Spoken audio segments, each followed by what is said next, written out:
So ఇంకో అంశం అన్న, ఏదైతే తెలంగాణలో మొన్నటి వరకు గ్రామ సభలు జరిగింది, ఎట్లా చూస్తారు దాన్ని? గ్రామ సభలు చాలా వ్యతిరేకత వచ్చాయి. ఒకవైపు బీఆర్ఎస్ పార్టీ దగ్గరుండి గ్రామ సభలు చేపిస్తా ఉందని చెప్పి కూడా కొన్ని వ్యాఖ్యలు కూడా చేయడం జరుగుతుంది. ఎట్లా చూడొచ్చు? బీఆర్ఎస్ పార్టీ గ్రామ సభలకు పోవట్లేదు. బీఆర్ఎస్ పార్టీ కార్యకర్తలు కానీ నాయకులు కానీ ఆ సభలకు పోవట్లేదు. ప్రజలు విసుకొచ్చారు. ప్రజాపాలన అనే అప్లికేషన్ తీసుకున్నారు, ఇంకోటి అప్లికేషన్స్ తీసుకున్నారు, ఈ అప్లికేషన్ తీసుకున్నారు. కొన్నిట్లో వాళ్ళ పేర్లు వచ్చినాయి, కొన్నిట్లో పేర్లు కనిపిస్తలేవు. ఖాళీ లీస్ట్ సార్ట్అవుట్ చేసుకోవట్లనే ప్రజలకు అయోమయం గురి చేస్తున్నది ఈ ప్రభుత్వం. ఎందుకంటే ఒక మంత్రి గారేమో లిస్ట్ లో పేరు ఉంటే వచ్చేసినట్టు ఒక మంత్రి గారు అంటారు, ఒక మంత్రి గారేమో లిస్ట్ లో పేరున్నంత మాత్రాన వచ్చినట్టు కాదు, అది మళ్ళీ సటన్ ఇంకా 2-3 స్టెప్స్ ఉన్నాయి అంటున్నారు. ప్రజలకు ఇప్పటికైనా క్లియర్ గా క్లారిటీగా ఒక అవగాహన ప్రకారం ఏం చేస్తున్నాం, మనం ఎట్లా చేస్తున్నాం, ఇందిరమ్మ ఇండ్లకు ఏ ఎజెండా పెట్టుకున్నాం, ఏ ప్రతిపాదకన ఇస్తున్నాం, వాళ్ళని కన్ఫ్యూజ్ చేయకుండా. వాళ్ళు చాలా మంది ఇబ్బంది పడుతున్నారు. కొందరికి వచ్చినాయని, కొందరు రాలేదని, కొందరికి పోతున్నాయని రూమర్స్ తోటి ఇబ్బంది పడుతున్నారు ప్రజలు. ఇప్పటికైనా ఒక క్లారిటీ ఇవ్వండి. ప్రజల్లో చాలా ఫ్రస్ట్రేషన్ లో ఉన్నారు. ఎందుకంటే వీళ్ళు ప్రజాపాలన అప్లికేషన్ తీసుకున్నారు, దాంట్లో ఇళ్ళది ఉంది, అన్ని డీటెయిల్స్ ఉన్నాయి. మళ్ళీ ఇప్పుడు ఒక లిస్ట్ వచ్చింది అంటున్నారు. ఆ లిస్ట్ ఫైనల్ అయిందా? ఆ వచ్చిన లిస్ట్ లో సపోజ్ ఇప్పుడు ఆల్వెన్ కాలనీ 124 డివిజన్ ఉంది, దాంట్లో 10,356 మంది వచ్చారు సుమారుగా. సో అందరికి ఇండ్లు వచ్చినాయా? ఆ లిస్ట్ లో పేర్లు వచ్చినాయి. ఆ లిస్ట్ లో పేరు రాను ఇంకా 4-5 వేల మంది బయట తిరుగుతున్నారు. మరి వాళ్ళది ఎట్లా? అంటే ఈ లిస్ట్ లో వచ్చిన 10,400 మంది సుమారుగా వాళ్ళకి ఇస్తారా? వాళ్ళకి కంప్లీట్ గా అన్ని ఇస్తారా మీరు? మరి ఆ లిస్ట్ వచ్చింది ఇయ్యరా? మరి ఈ లిస్టులు ఇస్తే మరి ఇంకా మిగతా వాళ్ళకి కొన్ని లిస్టులో మిస్ అని అంటున్నారు. మరి వాళ్ళ పరిస్థితి ఎట్లా? ఎక్కడ ఉంది క్లారిటీ? ఇప్పుడు మంత్రులు కూడా మాట్లాడుతూ రేషన్ కార్డులు ఇది ఫైనల్ లిస్ట్ కాదు, దీంట్లో మరోసారి పరిశీలన జరుగుతుంది అంటున్నారు కదా. ఎన్నిసార్లు ఫైనల్ లిస్ట్ ఉంటాయండి? ప్రజలు చిన్న గరీబోళ్ళు ఒక రోజు కూలిపోతే వాళ్ళకి పొట్ట గడవదు. మీరు ప్రజాపాలన అని వాళ్ళు 3 రోజులు 4 రోజులు ఆఫీస్ వచ్చి తిరిగినరు. వాళ్ళు ఒకళ్ళు ఊర్లో సిటీలో చిన్న చిన్న జాబ్ చేస్తారు, ఊర్లో కార్డులు అంటే పాపం ఇక్కడ లీవ్ పెట్టి అక్కడ పోయినరు. ఆ నుంచి మళ్ళీ ఆడ పని కాలేదు, మళ్ళీ వచ్చిండ్రు, మళ్ళీ ఇప్పుడు ఇంట్లో అంటున్నారు, మళ్ళీ ఒక రోజు లీవ్ పెట్టుకొని పోతున్నారు. అంతా చిన్నోళ్ళు, ఎంప్లాయీస్, గరీబు ఫ్యామిలీ నుంచి అడిగేటోళ్ళు రేషన్ కార్డు కానీ ఇందిరమ్మ ఇండ్లు కానీ. వాళ్ళకి ఒక క్లారిటీ ఇవ్వండి. మీ దగ్గర డేటా ఉంది, డేటా ప్రకారం ఇస్తామని చెప్పండి. లేదు అంటే ఇప్పుడు ఈ 10,500 400 చిల్లర వచ్చినాయి 124 డివిజన్ లో, మీరు ఎన్ని ఇస్తారో చెప్పండి. ఈ డివిజన్ కు మేము గింత ఇస్తున్నాం. ఒకవేళ ఇస్తే ఏ ప్రతిపాదకన ఇస్తారు? మరి దీన్ని ఎన్నడూ సార్ట్అవుట్ చేస్తారు? దీన్ని ఎట్లా? కానీ వాళ్ళని అయోమయం గురి చేయకూడదు కదా, కన్ఫ్యూజ్ చేస్తున్నారు బాగా. మీరు ఇచ్చేది ఎప్పుడు, వాళ్ళకు వచ్చేది ఎప్పుడు, ఆ లిస్ట్లో ఎంతమంది ఇస్తారు?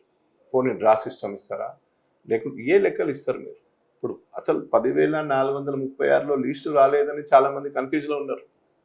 ఇంకా వాళ్ళది 10,436లో లిస్ట్ వచ్చిన వాళ్ళు అందరూ మాకు ఇండ్లు వచ్చినాయి అనుకుంటున్నారు. విచిత్రం ఏంటంటే ఈ 10,436 మంది మాకు ఇండ్లు వచ్చేసాయి అనుకుంటున్నారు. అరే ఆ లిస్ట్ లో మా పేరు లేదు కదని కొందరు కన్ఫ్యూజ్ గా బాగా రోడ్డు మీద తిరుగుతున్నారు. దీంట్లో క్లారిటీ లేదు. సో ఇంకో అంశము, ఇండ్లకు సంబంధించి వీటికి సంబంధించి ఎందుకు గ్రామ సభలు పెట్టినప్పుడు ఈ గొడవలు ఎందుకు వస్తా ఉన్నా, ప్రజలు తిరగబడతా ఉన్నారు? నేను చెప్పింది ఇదే కన్ఫ్యూజ్ కదా. ఈ కన్ఫ్యూజన్ లిస్ట్ లో పేర్లు ఉన్నాయి, కొన్ని ప్రజాపాలన అప్లికేషన్ ఇచ్చాం కదా, మా పేరు అక్కడ ఉంటదేమో అని కొందరు అనుకున్నారు. టైంకి చూస్తే ఆ పేరు లేదు. మరి లేకపోతే ఎట్లా? అంటే పేరు లేకపోయినంత మాత్రం నాకు రాదేమో అని ఆ ఫ్రస్ట్రేషన్ లో ఆ ప్రాబ్లం అవుతుంది. దాన్ని ఇప్పటికైనా ఒక క్లారిటీగా ఈ అధికారులను కూడా కన్ఫ్యూజ్ చేసి వాళ్ళు రెగ్యులర్ గా చేసే డ్యూటీలను మానేసి దీని ఎంబడి పడుతున్నారు కదా, వాళ్ళకి కూడా అక్కడ ఆ వర్క్ జరగట్లేదు, ఇక్కడ ఈ వర్క్ క్లారిటీ ఉండట్లేదు. సోషల్ మీడియాలో ఇంకో ప్రచారం జరుగుతూ ఉంది, ఈ గ్రామ సభలు అనేటివి ఓన్లీ స్థానిక సంస్థల ఎన్నికల కోసమే, పథకాలను మరోసారి మభ్యపెట్టి ఎన్నికల కోసం కాంగ్రెస్ ప్రభుత్వం వాడుకుంటా ఉంది అని ఒక ప్రచారం సాగుతూ ఉంది. దీన్ని ఎట్లా చూస్తారు మీరు? నిజమే అంటారు? 100% అది నిజం. 100% నిజం కాకపోతే మీరు ఎన్ని ఇండ్లు ఇస్తారు? ఈ డివిజన్ ఉంది, ఈ ఊరు ఉంది, ఈ జిల్లా ఉంది, మీరు ఎన్ని ఇస్తారు? ఎంతమంది అప్లై చేస్తారు? దాంట్లో మరి కోట ఏ విధంగా సార్ట్అవుట్ చేస్తారు?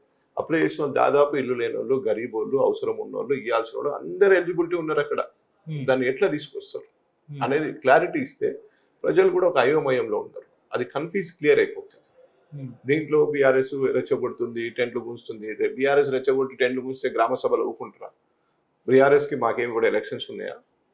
మేము ప్రజలకి న్యాయం చేయమంటున్నాం, మీ కమిట్మెంట్ కంప్లీట్ చేయమంటున్నాం. మేము ప్రజలకు అంతిమంగా మంచి జరగాలనే మా లక్ష్యం. మేము తెలంగాణ కొట్లాడి తీసుకొచ్చినాము. మా తెలంగాణ ప్రజలు మా పార్టీ అధికారం లేకున్నా మీరు అధికారంలో ఇస్తామని తీసుకొచ్చి మీరు వచ్చిండ్రు, వాళ్ళకి ఇవ్వండి మంచిది.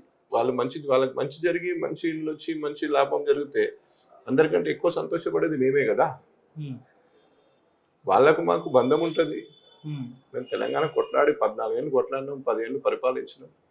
వాళ్ళకి మంచి జరిగితే మాకు మంచి. అల్టిమేట్గా వాళ్ళకి జరగాలనే కదా మేము కోరుకునేది. Confuse clear చేయమంటున్నాం.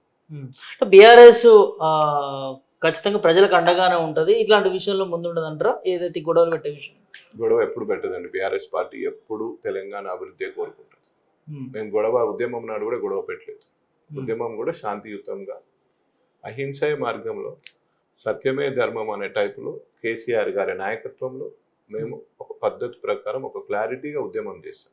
ఎప్పుడు గొడవలు ఇవన్నీ ఉండే. అవతల పక్క నుంచి ఎవరైనా నాయకులు మాట్లాడితే నాయకులకు కౌంటర్ ఇవ్వడం తప్ప ప్రజలంతా కలిసిమెలిసి సంతోషంగా ఉన్నారు. ఎక్కడ కూడా కేసీఆర్ గారు 14 ఏళ్ళ ఉద్యమంలో మీరు చూడండి, ఎక్కడన్నా ప్రజలకు ఇబ్బంది కలిగిందా? ఎవరన్నా ప్రజలు రోడ్డు మీదకి వచ్చారా? తెలంగాణ బిడ్డలు, విద్యార్థులు వాళ్ళకు వాళ్ళు స్వయంగా ఆత్మాహుతి చేసుకున్నారు. అంతే తప్ప ఎవరి మీద పోలేదు కదా. అది మన పార్టీ చరిత్ర.